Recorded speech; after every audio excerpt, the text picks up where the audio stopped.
Hi, this is Dr. Marlene Tages Cordova, and this is my radio show, Oh Health by Dr. T, where I hope that I inspire you and motivate you and educate you to take better care of yourself, mind, body, and soul. And I have a special guest today, Mitchell Kirschner, who is a naturopathic doctor, professor, gourmet cooking instructor, author, healthy living motivational speaker, vegan nutritionist, and massage therapist. Did I get it all? I think you got it all. Amazing. I had to write it all down because it was a long list of really awesome, I think, amazing education so that you can actually really help serve others and help others take better care of themselves, right? Which is what the reason I created an hour show to see if we can help educate everyone out there, all the different ways that one can get to a point of healing and transformation from sickness and disease to a state of optimal well-being holistically with an integrative approach. And I'm sure maybe everybody out there may not have heard of a naturopathic doctor. Can you want to share what to everyone that's listening what that means? Oh, I'd love to. It's interesting because we've actually been around and been in Florida for probably the late 1900s. We were licensed in Florida up until 1956. And I don't know all the legalities and all the legislative reasons for why licensure fell out, but here we are. So essentially, naturopathic medicine is a doctorate degree. I went to medical school. The difference being, we have our same basic, what we call the core curriculum, the basic sciences, anatomy, physiology, biochem, embryology, all that. The slight difference with those courses is while we're in biochem, for example, and we're talking about the Krebs cycle, or we're talking about the cholesterol pathway, we also bring into the conversation emotions. How holistic is addressed when you're talking about these things. In other words, your cholesterol pathway, which, by the way, we would be dead without cholesterol. Right. Our liver makes it. I know I don't have to tell you. No, but from our speak about that, please. Yes. Well, cholesterol is a part of every cell in our body. It helps because I also taught. I don't know if we put on there professor. I did. Oh, you did? Okay. I said it. I taught anatomy and physiology. So the cell membrane is a double-line membrane, two membranes double circled around each cell. And what keeps it pliable, what keeps it moving is the cholesterol that's impregnated into the cell lining. Right. So without it, along with it acting as a precursor for many hormones, we wouldn't exist for very long. It also helps to carry fat-soluble vitamins. It does a variety of things. The problem is not with cholesterol. It's with, like anything, with too much. Like they say, too much air, too much oxygen, and you'll pass out. Right. So naturopathic medicine, what we do is full-on medical degree. I needed a Bachelor of Science to get accepted into the schooling. Then it's a 4-year or 5-year doctorate degree. I have to take clinical board exams. I have to keep up with my continuing education, like any medical degree. Again, one of the other differences is while Western doctors might be learning a little bit more about drugs, which we do, but not, I don't think, as much, we're spending a lot more time learning about clinical nutrition, which means the application of food, nutritional supplementation, botanical medicine. We're also learning things like hydrotherapies, which we'll talk a little bit more about. We're also learning about some of the other therapies that are incorporated that we've been using for eons. I mean, if you think about it, right? Western medicine, drug therapies have only been around for maybe 100 or so years, really. Antibiotics, things like that. What did we do before that? Right. We actually did naturopathic medicine. It's just a holistic approach. And one thing I want to, really be clear and upfront with is, right. We don't say either come to us or go to them. There is no us or them.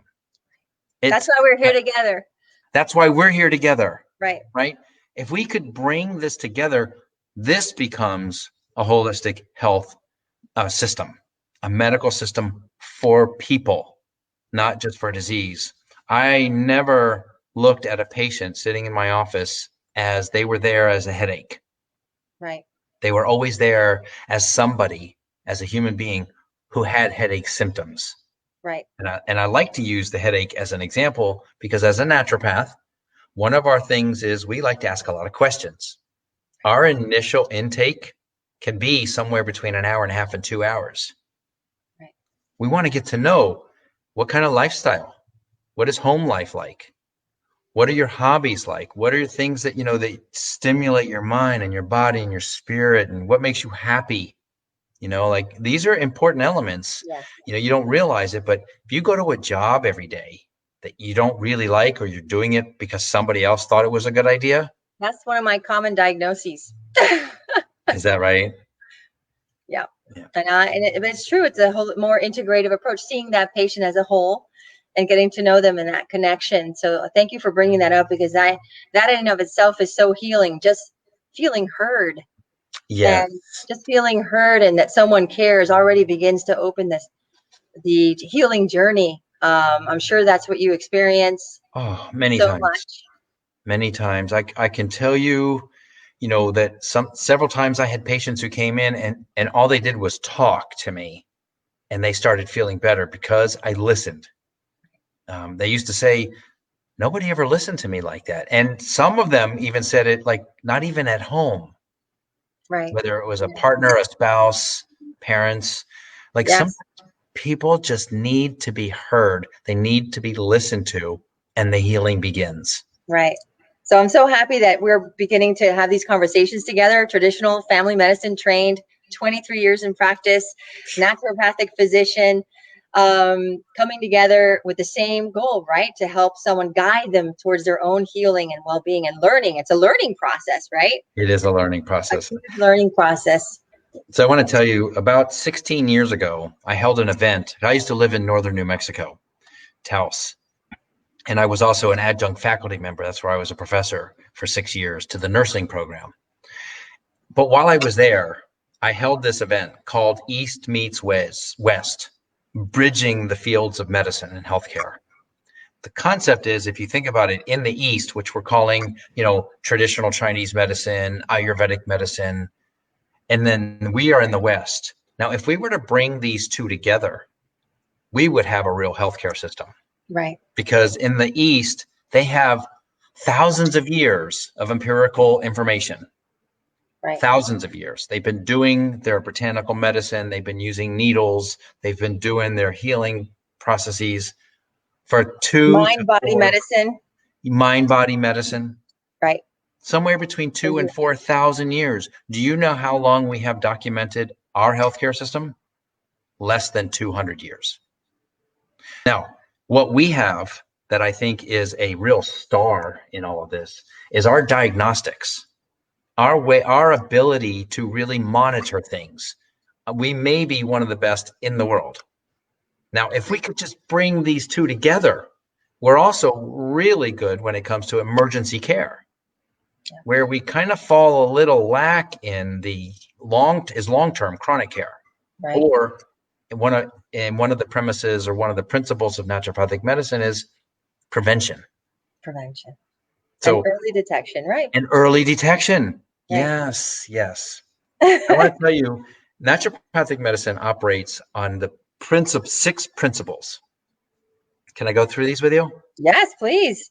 Okay. We want to share with everyone what it is, that you do, and someone out there might be listening, trying to think of what career they want to choose and go down, and this could make a huge difference in their lives too as well. There's so many of my college students that are anxious because they're not even sure what they want to do. What are they passionate about? And maybe hearing about this might resonate with them. So please go through all the principles as much as you feel called to do so, because I think it's important to share. Great. Thank you. One thing I want to share, which will sum up a bit of what naturopathic medicine is. I come up with this. Imagine the visual of a little bridge, right? Yep. And on that bridge on one side, just like we did with the East meets West. Well, in this case, think about the wisdom of nature, what we have known, what we know intuitively, and we've known since probably maybe the beginning of time.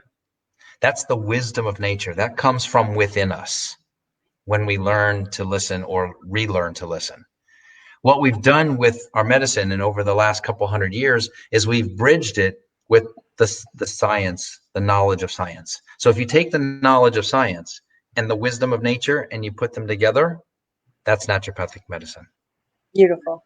What I mean, for an example, you've heard of garlic, I'm assuming. Okay. Well, garlic, we have known for eons that it's healthy for us. Right.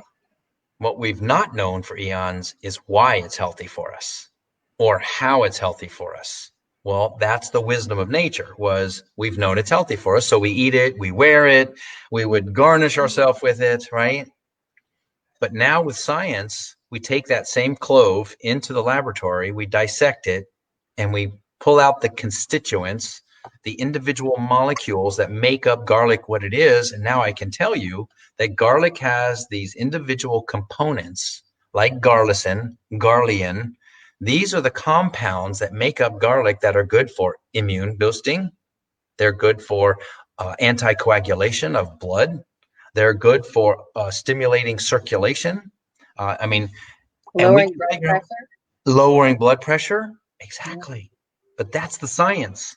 The science is helping us to understand what we've always known. Which So, is a beautiful thing. Having a deep understanding is really yes, important because it's a more deep-rooted wisdom. it When is. you have a deep, deep understanding, and it's going to stick. I think it also sticks too. And when we understand something and fully integrate it in our daily lives, that's really the key, right? When you experience what it's like to take better care of yourself. And I know you Which, do that also through food, right? yes. And before I jump into the food, because I'm a foodie, we're going to have that conversation. The six principles, and I Yes. call them the 6+1. Yes. The Okay. first principle, which applies to all healthcare systems, is first, do no harm. Right. We always try to figure out what can we do that would not harm our patients or our clients or whatever, right? First, do no harm. Second is treat the whole person, right? If we have somebody that comes into my office or wherever we're seeing people, they come in and what we want to do is look at them as a whole person. They're not just coming in as a headache. They're not just coming in as bloated. They're coming in as a whole person. So it's treating the whole person. How are we treating them? With the third principle, which is with the power of nature. So vis medicatrix naturae, with the healing power of nature. Look, if I could help you get rid of a headache, and I'm just going to use the headache for the example, Yeah.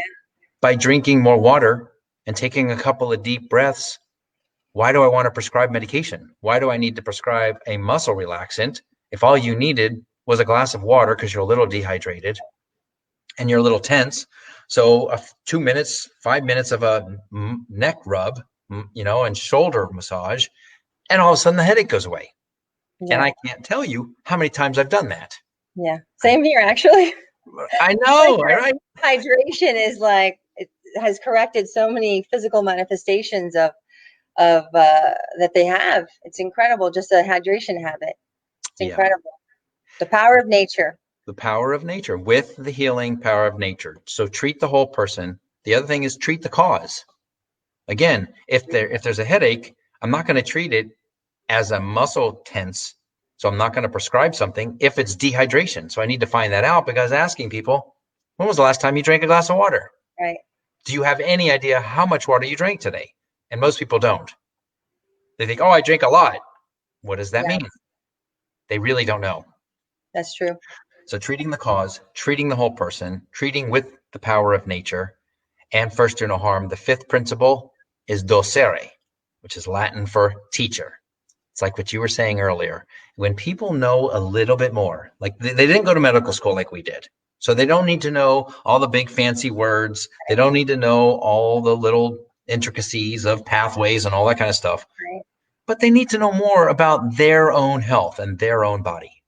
So Yeah. docere means teacher. So I'm going to teach you about your body. And one thing that I used to do in my office when I had one and I was seeing patients was I would tell my patients at the time, I'd say, in this office, You're the doctor as well. You're the teacher. You need to teach me what's working for you, what's not working for you, what you're willing to do, what you're not willing to do. And the reality is, you know this as well as I do. We will never know their bodies as well as they will. Right. We may understand the anatomy, but we don't know what's working for them. Right. We don't know what's not working for them unless they tell us, unless they teach us. So that's the fifth principle. The sixth is prevention. Like the saying goes, an ounce of prevention is worth more than a pound of cure. Without the pain and suffering, I Right. threw that in. So now here comes the plus one. So the 6 principles plus one. The plus one part is personal responsibility. If someone like you or I give a patient or a customer or a client an opportunity to go home and implement some exercise or taking a walk after dinner, or we can make the recommendations. We can't enforce them. They have to be responsible. They have to be enrolled in the activities. They have to be enrolled in the treatment plan. Because if they're not going to, the ownership. They got to take ownership. They have to. And that's the responsibility part, because there's only so much we can do. I got to tell you a quick story. I had a patient once. She was like 73, Hispanic woman. She used to drink somewhere between 2 and 4 6-packs of soda a day. I'm not kidding. 2 to 4 6-packs. So we're talking 12 to 24 cans of soda a day. Her soda was our water. Right. And then she came in to see me because she couldn't walk to the end of the driveway and back without stopping, because she didn't feel good. So we enrolled her in the conversation and said, let's do this. I'm not going to tell you to stop drinking soda. So she kind of looked at me like she knew I was going to say that. And I said, nope, it's not what I'm going to do. But what I am going to do is I'm going to say, let's start your day with organic apple cider vinegar. Here, a tablespoon in a quarter cup of water, half a cup of water. Just start your day with that. And then I want you to have another one later in the afternoon.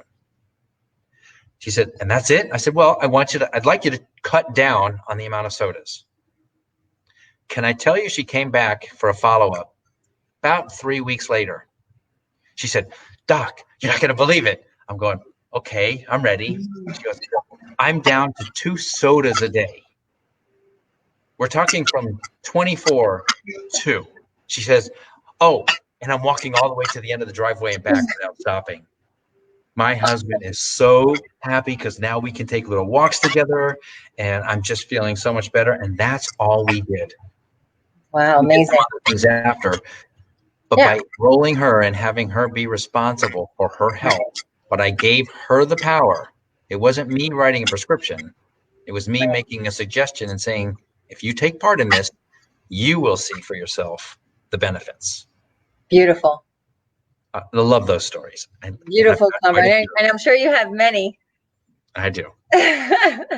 So those are the principles of naturopathic medicine.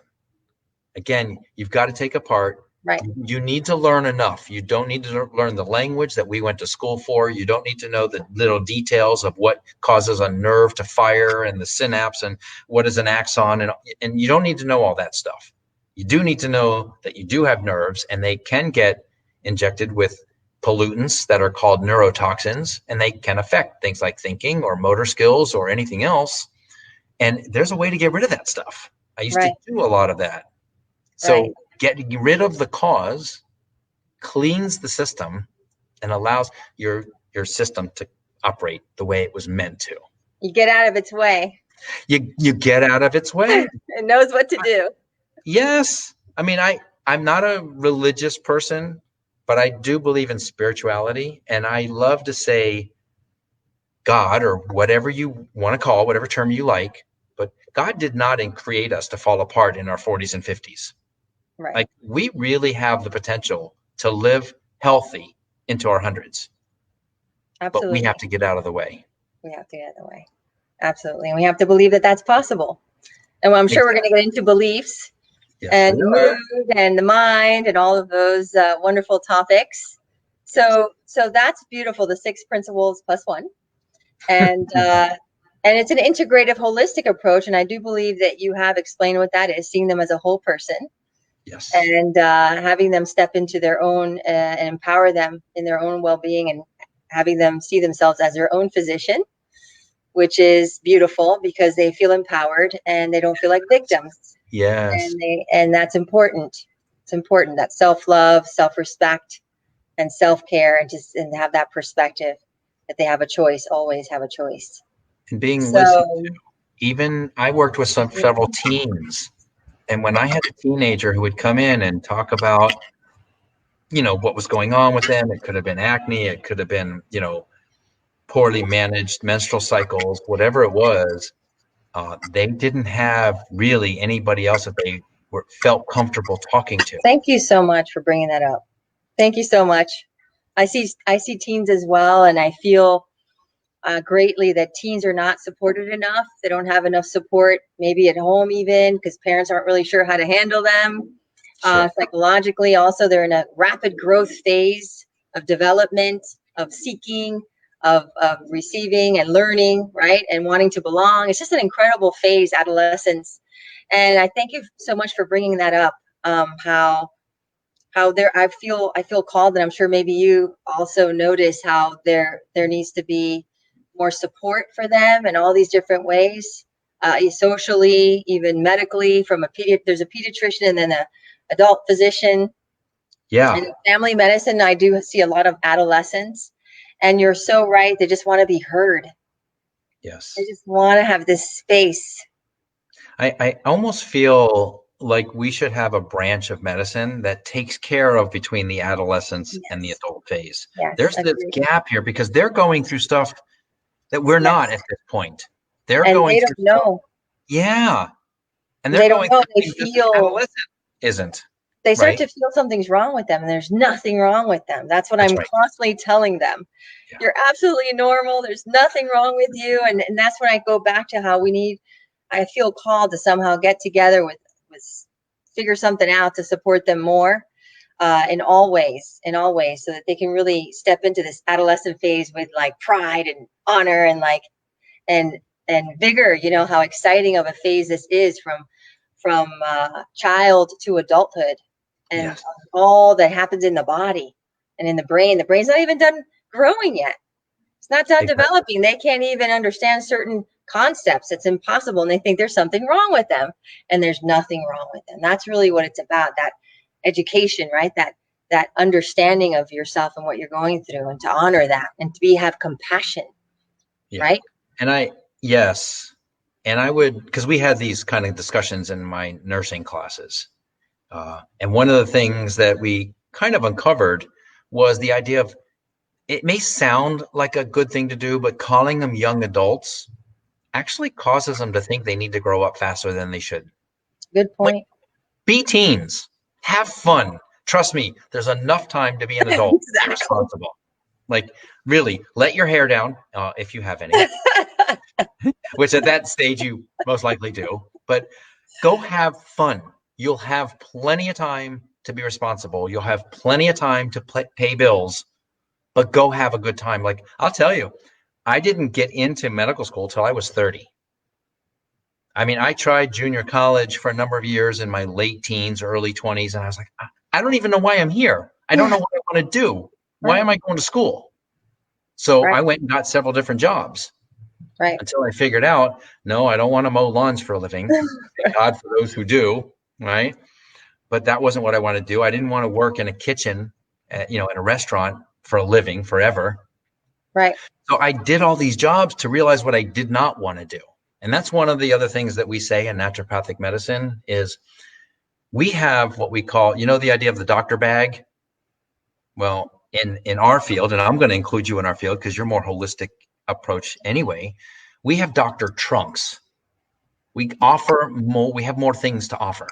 If this Right, doesn't work, we'll try this. If this doesn't work, we'll try that. Not everyone responds to the same botanical medicine. Not everyone responds to the same diet, right? right, So let's try something different. What we used to say is if we tried something and it didn't work, it does not mean it was a failure. What it means is we just ruled something out. Now we know what doesn't work. Now we try right, something else. We rule that out. Now we're narrowing it down. We'll find what works. We right, just have to keep going.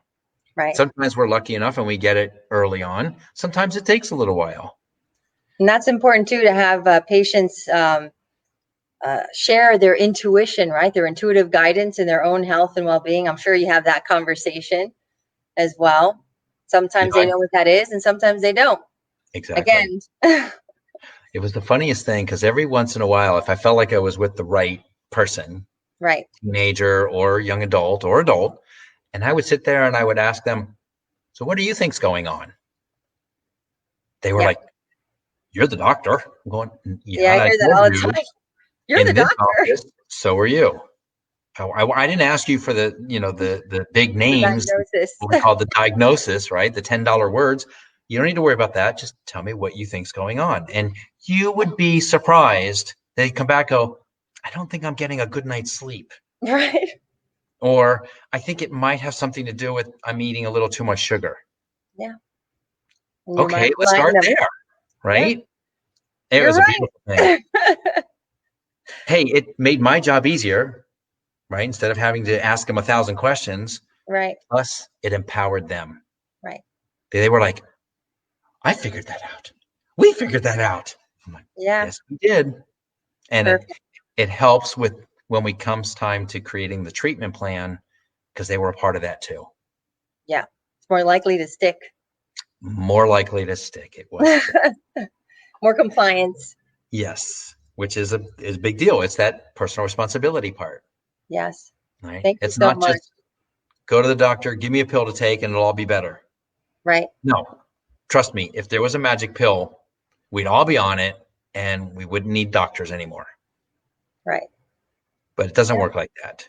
So, along with that, there's two other topics I'd like to touch base on. I'd like to preach a little bit more about the body, mind, spirit, soul connection and what that really means, because I think the verbiage is getting thrown around quite a bit, but I'd like people to get the concept of how these things are really intertwined and how they really connect. Is that okay? Yes, of course. Okay, great. If we talk with the body, which is the physical component of who we are as human beings, we're physical. We have a physical arm. Now, I usually use the analogy of our bodies are much like our cars, Right. right? We have 4 tires on the car. We have 4 limbs. We have 2 headlights on the car. We have 2 eyes. Yeah. We have a gas tank on the car. We have a stomach. So I can keep going, but I'll stop there for now. You get the idea. So this thing that we call a body is the physical vehicle for what gets us around. And it has to be taken care of like that. It needs an oil change. It needs enough water because water in our body is like oil in the car. And that's how it behaves. It helps lubricate joints. It helps clean things. It detoxes. It creates balance. It actually helps with acid alkaline balance with enough water. I mean, it does so many things. So you got to take care of this physical vehicle, the physical body. And how do you do that? Proper diet, the right kind of exercise. Not everybody's going to be running marathons. Right. Not everybody likes to swim. Not everybody likes to go to the gym and pump iron, right? So you got to find what works best for you. And let me tell you, let me give you a little secret. You ready? You may not love exercise, but your body will. There's Yeah. not too many people that say, I love to go to the gym, or I love to go for a jog or a bike ride. Some do, but not many. But But when you you're love how you feel. You love how you feel when you're done. yes, that's the point. That's the point. You come back and you're like, oh my God, I just feel so much better. Yeah. Okay. Yeah. So anyway, so that's the physical body. When we start the discussion about the mental, the mind body, so there's the body part. Then we get to the mind, the other part of the triangle. Remember we had that little triangle? So the mental part, the mind part, what happens up there is not the brain, because that's physical, that's an organ, but the mind is, I call it our perception interpreter. It Right. helps us to interpret life. It helps us to interpret situations, events that happen in our life. It also is way more powerful than we think. We're just breaching the the knowledge of how powerful our minds are.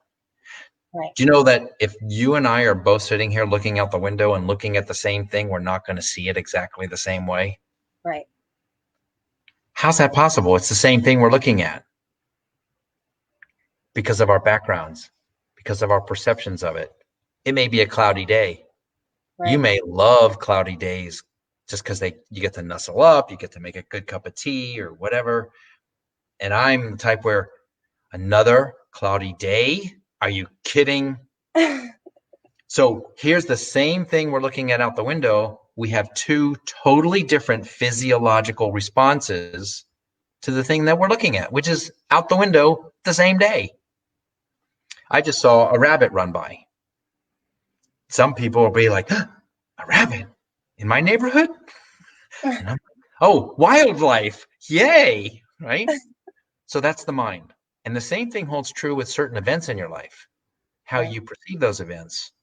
Right. You know, when something happens, we can call it a crisis, like we're doing now, the pandemic, the world in crisis, or we take a different stance and we step back and we go, what's the silver lining here? If I were to look at, do you know the difference between the cup being half empty and half full? Yeah. What's the difference? Perception. Perception. What makes a cup half empty? The way you look at it.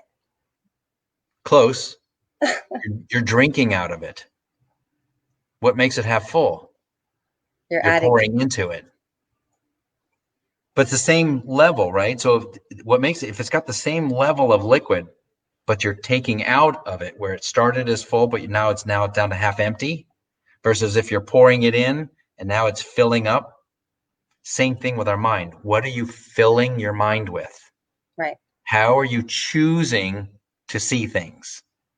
I'm choosing to see what's going on in the world right now. Like, do you realize the next time you go to get on a plane, that plane has not been as clean as it's going to be since the day it rolled off the assembly line? Right. They are cleaning public places like they haven't done in years. People are beginning to become more aware of the importance of hand washing. Something as simple as Louis Pasteur introduced to us, 100 years ago. Right. Clean your hands, right? Simple little things. We're so used to sneezing. Some people sneeze, don't even cover their mouth.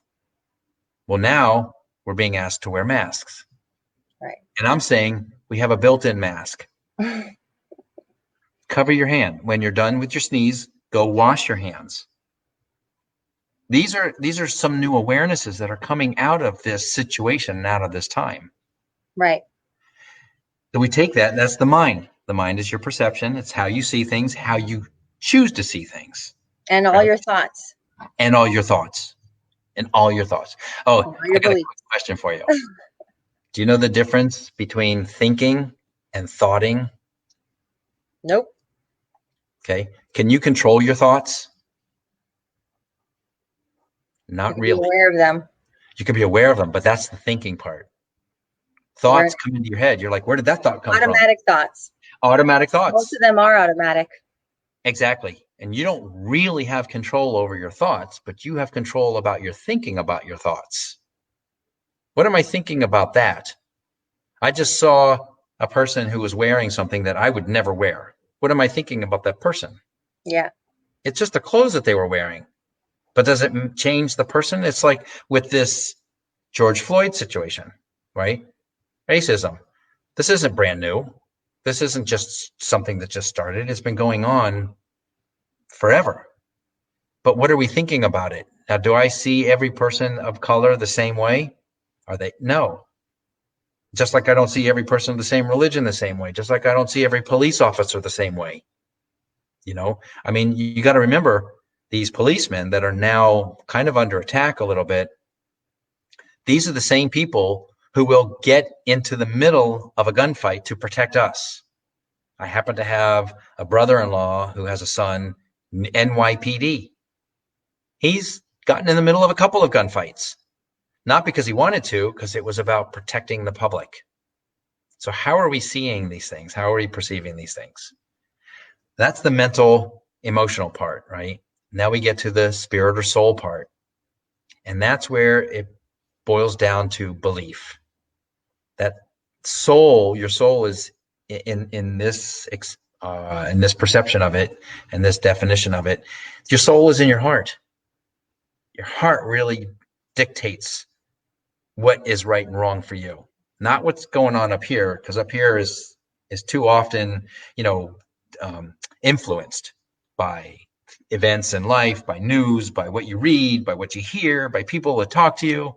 But what's in your heart, that's usually always right if it's really coming from your heart. So that's the mind, body, soul.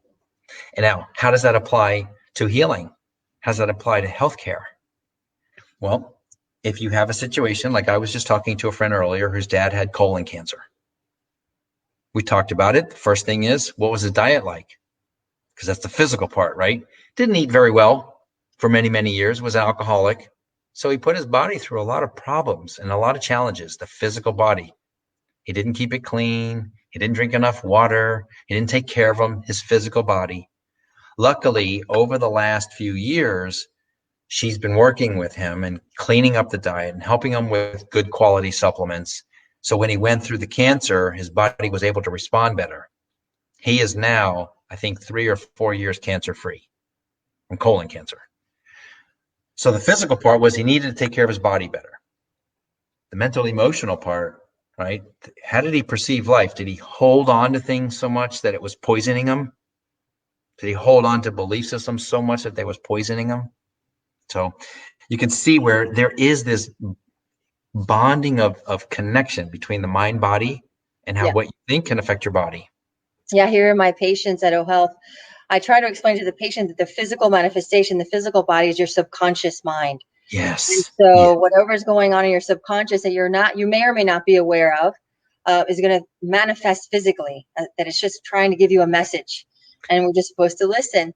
And so so understanding that, they can start to really have a deeper understanding of how they can start taking steps to heal themselves and create more harmony with this deep connection to who they truly are, and understanding how the Mm. body is the subconscious and what do I have still that I'm holding on to.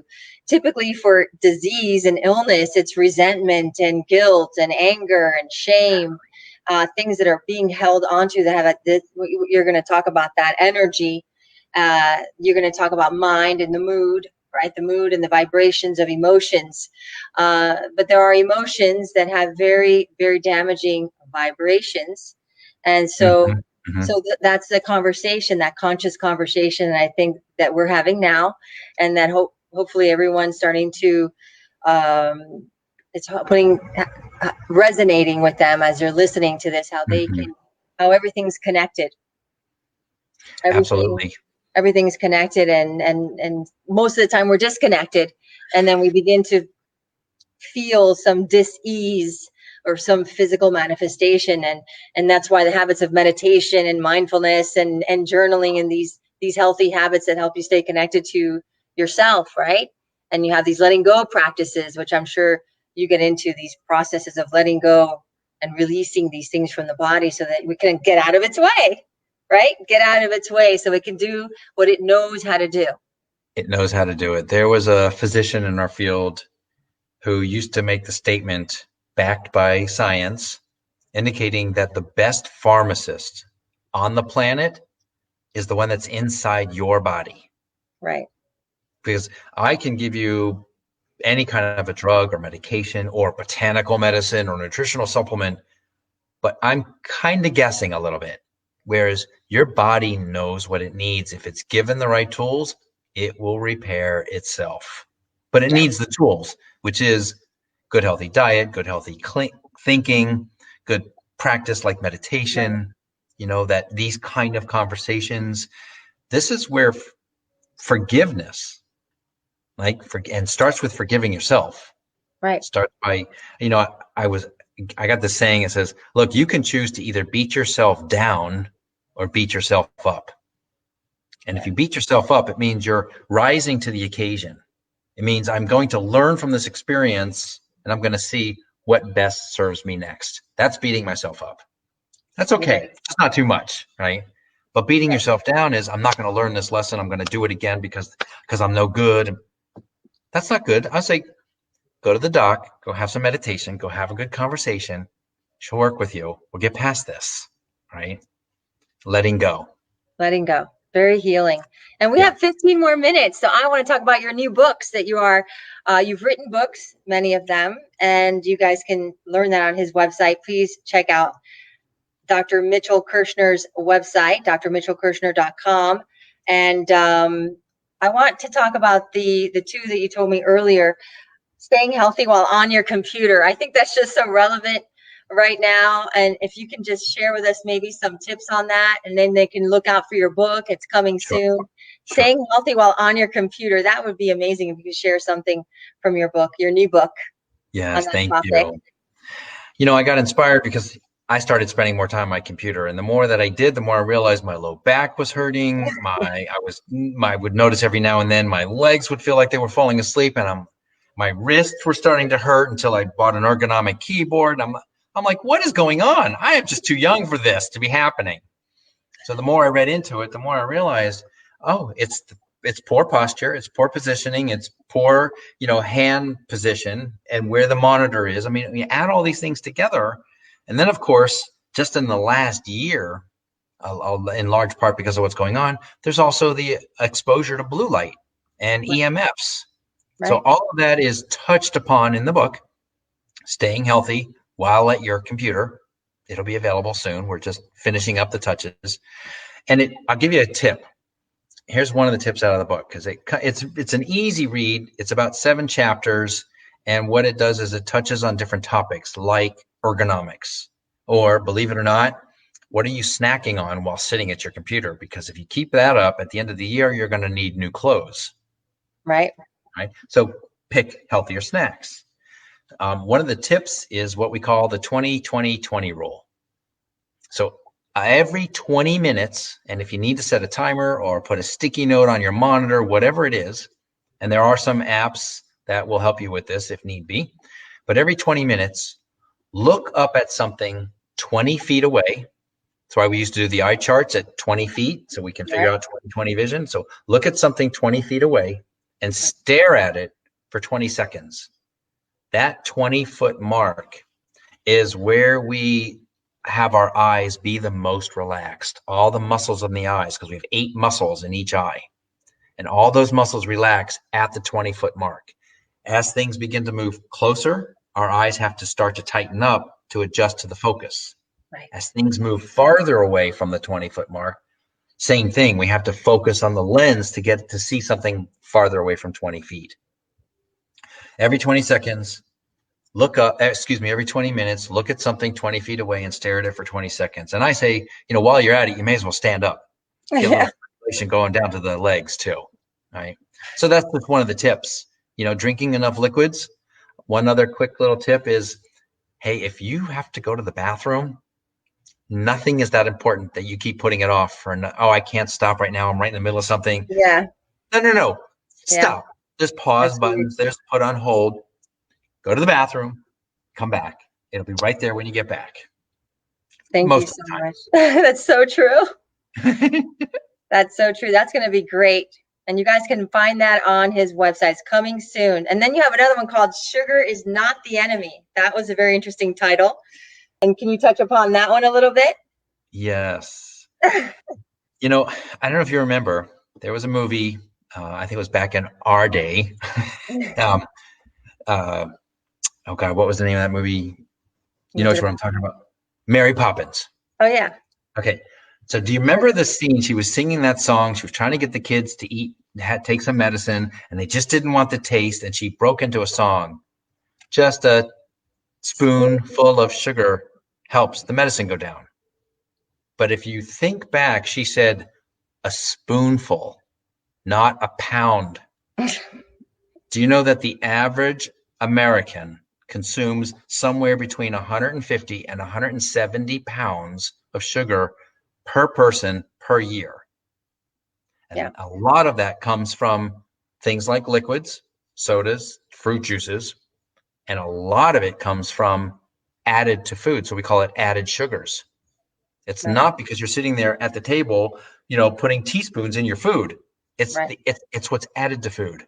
So when I say that sugar is not the enemy, in the book I show you that there's 58 common names. They're not so common, but there's 58 names that the industry uses to disguise sugar, so they can put them on the label. And it's so political. We don't have enough time for me to get into that conversation, but they have all these different names for sugar because they can disguise them in an ingredient list. And you have to be aware. I read recently approximately 75% of packaged foods in the grocery store today, and I mean all packaged foods, 75% of them contain sugar. Right. Sauces, creams, I mean, like it just blows you away, like Yeah, how it explains a lot too.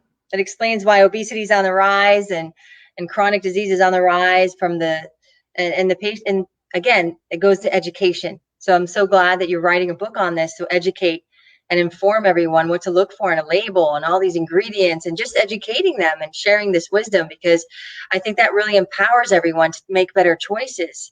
I mean, in my office, I offer a 21-day mind body detox, and they're detoxing from processed foods in this thing. And I have yeah. to teach them how to eat in a way that reduces inflammation and it's delicious. You can eat and the food can taste yummy. You don't have to eat processed foods. And they start to, all their aches and pains go away. Their brain fog clears up. It's just incredible, but they have to experience it to believe it. I think it's hard to believe until you begin to feel dramatically different. And plus processed, those sugars are addictive. They create a habit, right? Well, look, We our talk about bodies that, I'm run sure. on sugar, right? Our bodies run on sugar. Our brain loves sugar, but not in these kind of quantities. Exactly. That's the key. And the fact that when you think of natural sugars, for example, if you were going to be eating the way Mother Nature designed, our most sugary foods are those that we have access to, naturally speaking, during the summer months, spring and summer. So fruits, which are high in sugars, watermelon, high in sugars, but they also are high in minerals and vitamins and fiber. Right. So the difference between drinking a glass of apple juice and eating an apple is the difference between causing your blood sugars to rise rapidly and rise nice and slow and steady. Right. Fiber is the difference. Right. So, the fact that we are consuming sugar all year long, and even more so like at holiday season, isn't it interesting? Our sugar intake goes up around the holidays, and so does flu and colds. Right. Because sugar, it lowers your immune system, or overconsumption of sugar. Let's be clear on that. Because Thank you. natural sugars and the amounts, a little bit of sugar and everything in moderation, our bodies do need it. Our brain needs glucose. Okay. So That's it's right. not like no sugar is what we're saying. It's the amount of sugars and all the hidden ways also that we're getting it in, and unnatural ways that we're getting it in, right? Getting back to naturopathic Yes. medicine and the way of healing the bodies through nature and through the food and your diet, nutritional medicine. So I And just we want also, to, sugar is not the enemy. That's his other book he's working on. Thank you so much for taking time to educate, put into onto paper what I feel so many need to learn and keep learning. All of us keep reminding ourselves and keep learning. And it's so important that we keep doing that, just to empower ourselves with knowledge that are going to help us achieve health and well-being, right? So that we can live the life of our dreams, so that we can have the energy to do so, right? there's that saying, and one thing I like to say a lot is, it's not about how long you live. Guess what it's really about is how well you live. Yeah. Because our life extension, our life, the length of time humans are staying alive in this country has just gone up a little bit, right? Which is a big deal. We've just gone from, I think it was like 73 to 75 or something. But it's not about how long. It's not about the fact that we get a few extra years. What's the quality of life like at that point? I mean, Right. if you're going to be plugged into machines and needing to figure out medications, and the fact that every time you get up out of a chair, there's aches and pains, who wants extra years of that? So think about quality, not quantity. Same thing with the sugars, same thing with everything. It's about quality, not quantity. Yes, thank you so much. Dr. Mitchell Kirschner, thank you so much for joining me for Oh, this hour. So much awesome information, wonderful information that I hope and I know is going to really educate, inspire, and motivate everyone to take better care of themselves, mind, body, and soul. So thank you so much for joining me. And oh, thank you, thank you for everyone. having me. Thank you so much. I hope we talk again soon, and we could even go on and talk more about other things on another day. I Okay. think that's never ending. Thank you so much. And thank you, everyone out there, for joining me on O Health by Dr. T. This is Dr. Marlene Tejas Cordova. Remember to love yourself to O Health. Thank